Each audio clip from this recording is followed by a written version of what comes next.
everyone, for today's video I will be teaching you how to turn off restricted mode on your YouTube account. First step, open the YouTube application on your phone and make sure that it is up to date. Also, make sure that you are logged in into your account.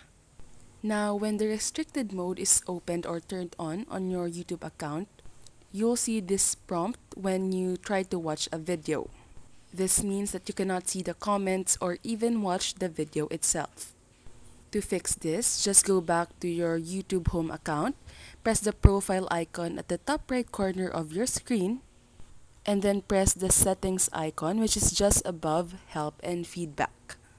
Once you press settings, you'll be redirected to this page where you have to look for general.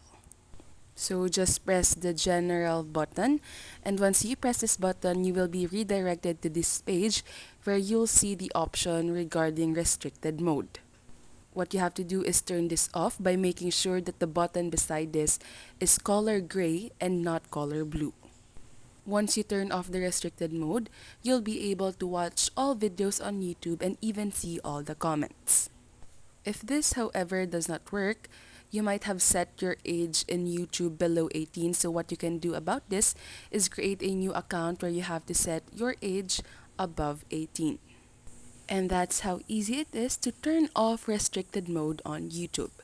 If this video helped you, don't forget to press like and subscribe, and we hope to see you again in our next videos.